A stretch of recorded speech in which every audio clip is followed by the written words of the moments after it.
What is going on today, family? It's your man, Russell Mitchell, the homesick Buckeye, baby. I'm with you.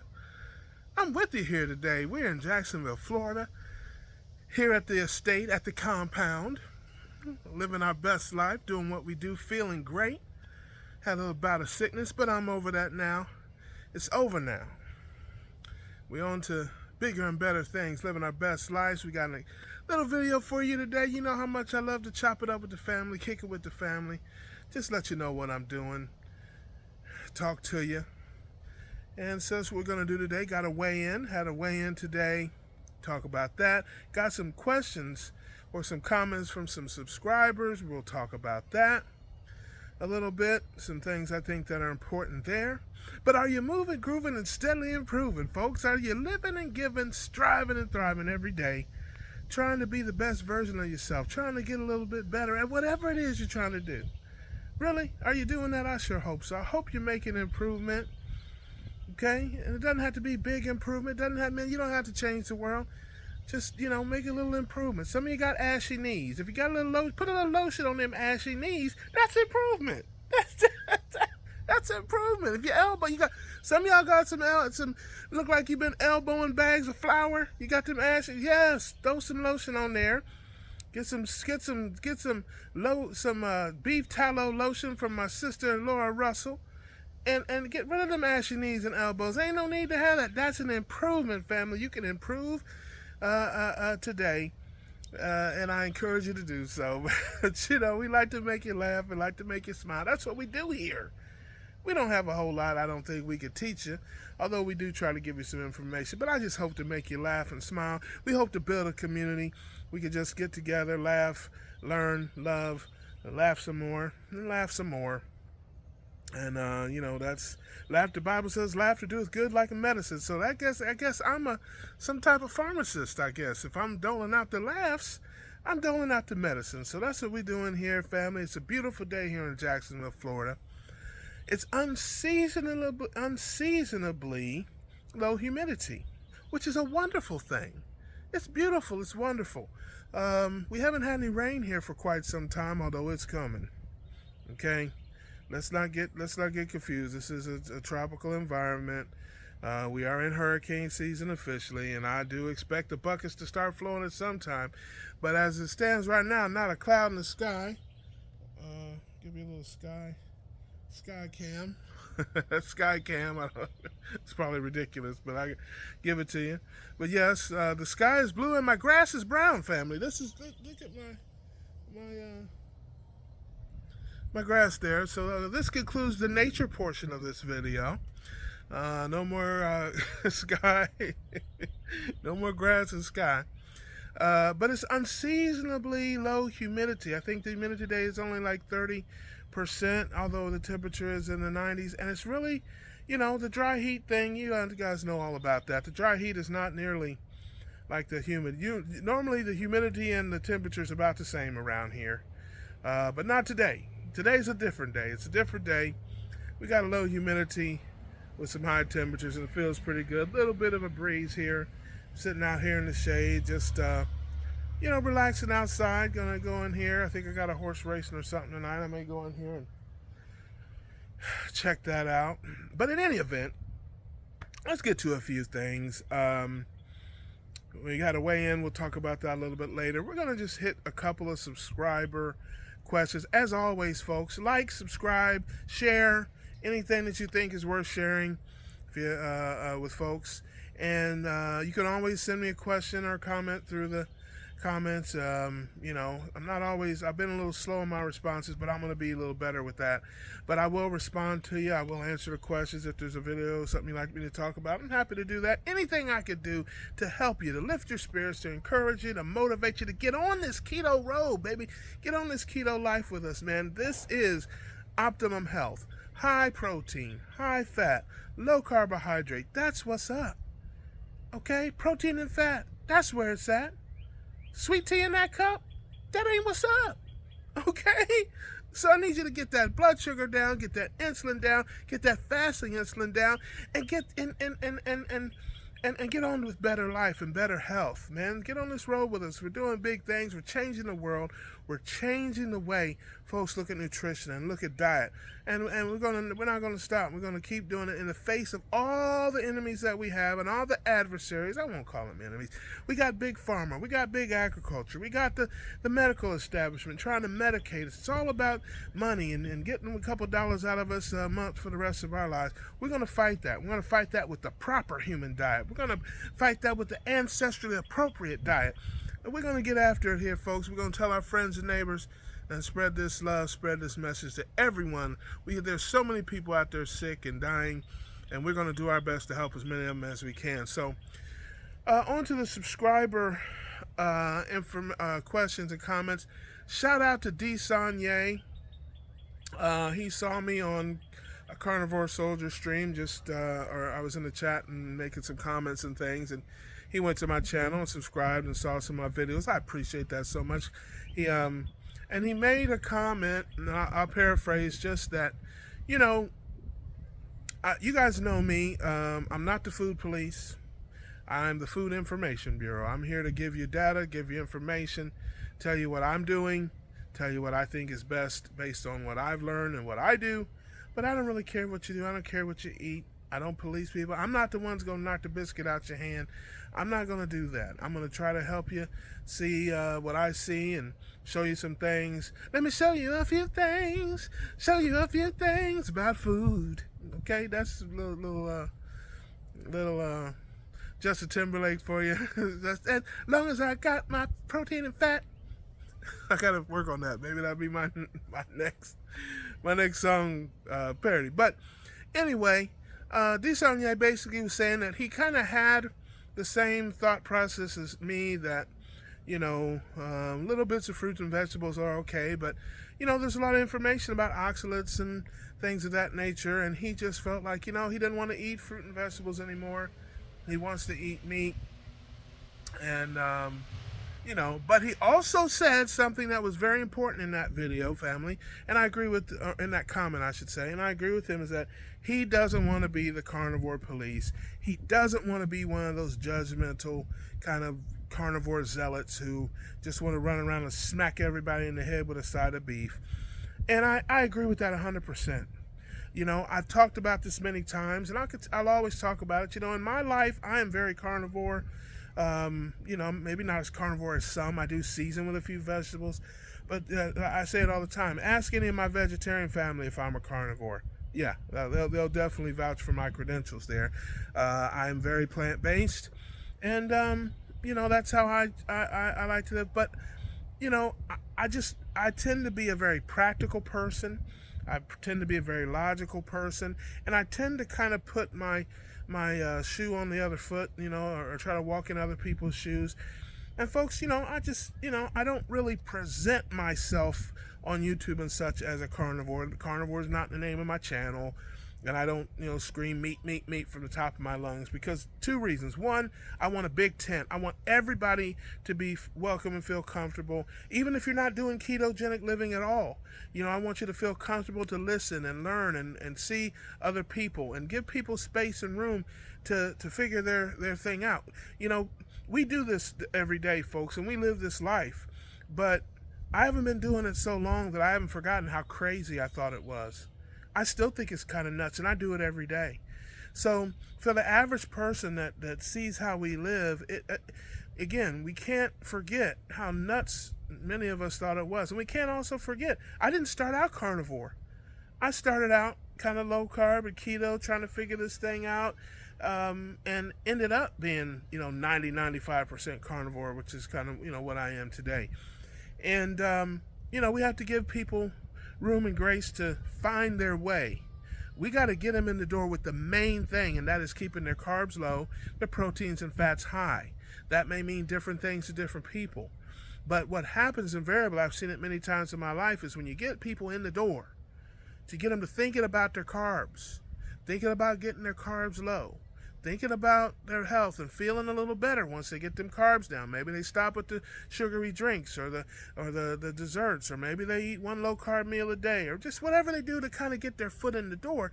They start feeling better. They start seeing changes, positive changes. Then they start to take it further and further and further, and ultimately get to a zero carb or darn near zero carb life. And again, that's something that people have to do in their own time, in their own way, in their own space. So I just wanted to shout out to D. Sonye and say, man, here, I agree with you 100%.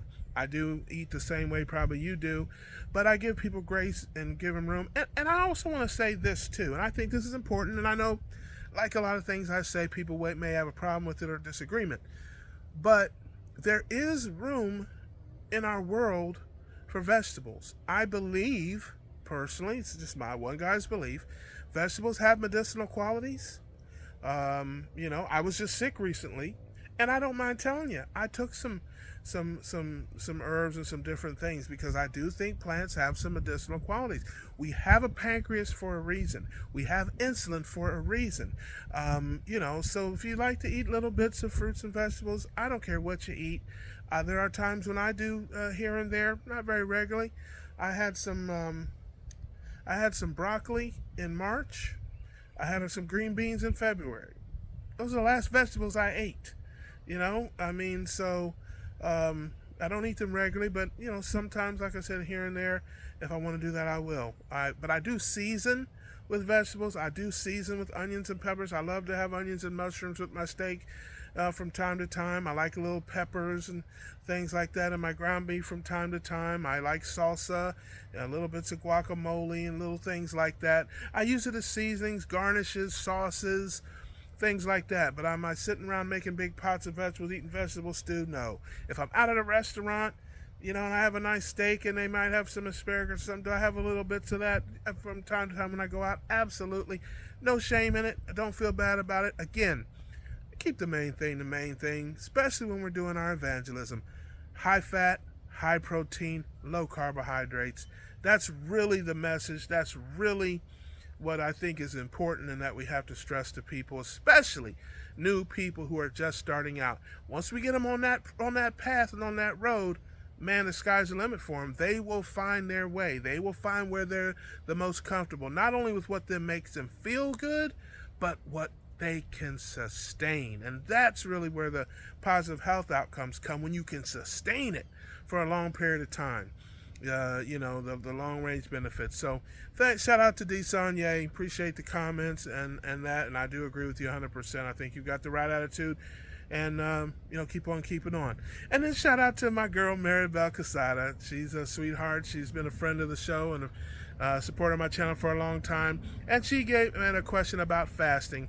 It was in response to my last weigh-in video, I think, where I'm a little disappointed in the weight loss. Not overly, because I don't dwell on that stuff, but I've been super clean eating wise, and so I expected to lose a few pounds, and I didn't exactly know why. I didn't care why, but I have to be honest with you. I keep it real with your family, and so yeah, when you're eating clean, doing the right things, it's as you feel like you're on the right path, and you don't see exactly the results that you kind of think you're going to get, yeah, it can be a little disappointing. Not discouraging, but disappointing. Okay, I'm never discouraged. I'll never go back to my old life. Never do that. But sure, if you're expecting to lose 10 pounds and you lose 1 or don't lose any, of course, you're going to feel a little bit like, what's going on here? So, went to the drawing board and decided to make a couple of changes, up my activity level a little bit, try to close my eating window a little bit, and keep on keeping on with the main thing: high fat, high protein, low carbohydrates.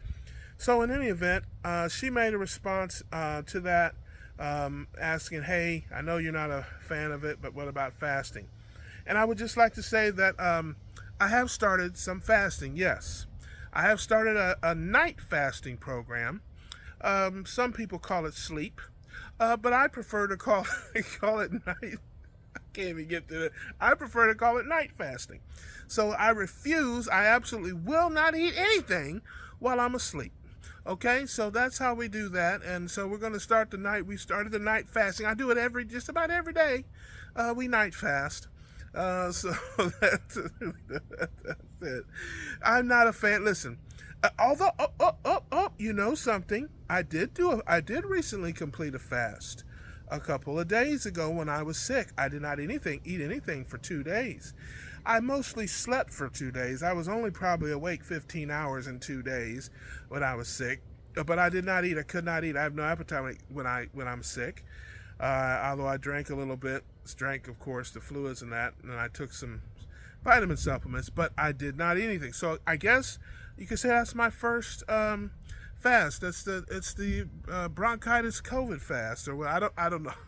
I don't know what I had, the flu or whatever. I had the flu fast. So there you go. So I completed my first fast. But now I'm not at that place yet, honestly. And I do get that question from time to time on streams and different things. I'm not at a place yet where I can intentionally starve myself, okay? Because that's what fasting is. God bless the folks that do that. Shout out to my man who's your carnivore. I know he fasts and things like that. That brother does that thing. I know other people do it. But I'm not. I got to eat. I got to eat every day. Folks, let me tell you about me. Nothing will derail me faster than being hungry. Okay? I can't be hungry. I got to eat. Okay? Nothing will derail me. If I'm sitting around hungry, family, it's, hey, you better call somebody. Okay, it's gonna be on and popping. Somebody help me. Won't you help me? 'Cause I need something to eat. Got to keep them hungry. I just can't be hungry. Okay? That was a little impromptu song parody. But yeah, I can't be hungry. Somebody, I just can't. I'm not there yet. Not at that point in my evolution in this keto life where I can fast or be hungry, sit around. No, can't do it, man. I gotta eat. So I eat when I'm hungry. I eat till I'm full. I keep it simple. And I definitely encourage you, if you're out there struggling or if you're new to this, keep it simple at the beginning. You'll build, you'll grow, you'll get stronger, you'll get better. But man, when you're hungry, eat. Just eat the right things. And when you're not hungry, don't eat. Make sure you stay hydrated up. Keep the main thing. And then once you get to a place where you feel comfortable and strong and you want to step out and try some of the challenges and try some of the fasting and try some of the other things that a lot of folks are doing, go. Hey, I'm a fan of all of it. I don't fast, not because I think there's anything wrong with it or it's not a fan. I just know where I'm at right now, it's not going to work for me because, again, when I get hungry and there's nothing to eat that's, that's appropriate for me, that's when I end up in somebody's drive-through, okay? And you don't want that. I don't want that, okay? So that's the answer to fasting. I think it probably would work for me. I can't imagine how it wouldn't. Starving yourself is a pretty good weight loss program. Many have tried that, but it's not something I can do long term. And that's kind of where I'm at in my overall kind of thought process. If I don't see myself doing it for the next 20 years, then I'm not going to do it now. I'm eating what I'm going to be eating for the rest of my life. I'm living how I'm going to be living the rest of my life. All the things I'm doing now, because that's sustainability, sustaining it for years after year after year. That's what's going to get the results, for me. And it's maybe the slow route, but I'm happy with the slow route. I'm happy with the just inch by inch, getting where I want to go, which leads me to the weigh-in. Had a weigh-in today, and the last weigh-in I was down to 495, which was down from 496. I lost 1 pound, but I was up from 492. So it was just a thing. But today I weighed in at a svelte, slim 490 pounds, folks. 490. And so I'm down 5 pounds this past month, and I attribute that to, a big part of that was to my vacation time and my time in Texas. Because while I was there, with the family, eating right, hitting that Brazilian steakhouse, getting all that good fatty meat, all that good fat and protein in. Took some food with me on the way out. So I ate clean on the way out. I ate clean while I was there. And again, a lot of activity. A lot of activity. When you go to these type of events, yeah, there's some walking. You gotta walk, you park out in the parking garage and walk down to the event, walk around the event, standing, walk back to the car. You're schlepping in and out of the hotels and things, with your luggage and that. It's a lot more. I'm a lot more active on vacations than I am when I'm at home. So I will attribute this 5 pounds to, of course, good clean diet this month, as well as some upgraded activity. And since I have been back, of course, I was down a few days sick. I didn't go nowhere, didn't do anything, but I have upped my activity level just a little bit. I'm not going to act like I'm some beast in the gym or whatever. I have started walking regularly, once or twice a week, and that sort of thing. Not again, I'm not going to act like I'm revolutionizing the fitness industry, but anyway, but I am increasing my activity level a little bit. Okay, but what I always tell you, progress is more important than perfection. Am I where I want to be? No, but I'm headed into the right direction. And, I've increasing my activity, and I'm going to continue to do that. I'm going to continue eating well. And, we're going to do this thing, family. We're in it to win it. We're in it for the life. This is a lifelong path that I'm on. Hopefully it's a lifelong path that you're on. And I'm not going to sit here and beat myself up and criticize myself every day. I'm going to work to get a little bit better every day. Keep moving, grooving, steadily improving. Okay, and we're going to make that progress. We're not going to worry about being perfect. We're going to keep the main thing. Okay, and that's keeping the diet right and doing our work and working to get better and improve. And I want to just motivate you today. I want to encourage you today to just keep on doing your thing out there. I know sometimes it's hard, but you gotta. That's a song too. I know it's hard to remember sometime, but you got to keep your fat up. Whoa, you got to keep the carbs low. You got to keep your head up. Whoa, so anyway, keep your carbs up, or keep your fat up. Keep your fat up, and then you keep the carbs down. Yeah, you got to keep the fat up, protein up, carbs down. That's the keto life. That's the life we're on. That's how we live, and that's how we're improving our health and wellness and changing the world. And so again, I want to always leave you with encouragement. Hang in there, whatever you're going through. It's just temporary. Tough times don't last. Tough people do. You know what you got to do. Just keep working on it. Keep making progress. Keep getting better. You're going to get where you want to go if you keep putting one foot in front of the other. Don't be discouraged. Don't be looking around comparing yourself to other people. This is your path. It's your health. Just stay with the community. Stick around positive people that encourage you and uplift you. That's a big part of it too. And just keep doing what you know that you need to do. So that's it for now. Hope you enjoyed the video. Got a bunch of stuff in there. Got some comments and questions there. Got a few jokes in there. Got a couple of songs in there. Got a weigh-in there. Man, what more hey, that's all I can give you, family. I can't really give you too much more. But I appreciate you for watching. I appreciate you for hanging in there with me. Appreciate all the kind wishes when I was sick and all the encouragement. Man, it's wonderful just to have all you folks out there connecting with me. And I appreciate every kind wish, every thought, every prayer, all of it. I appreciate it so much. Thank you so much. And I'm going to keep clowning it up here and letting you know what's going on, and look forward to hearing from you. As always, we wish you the best. We'll see you on the next one.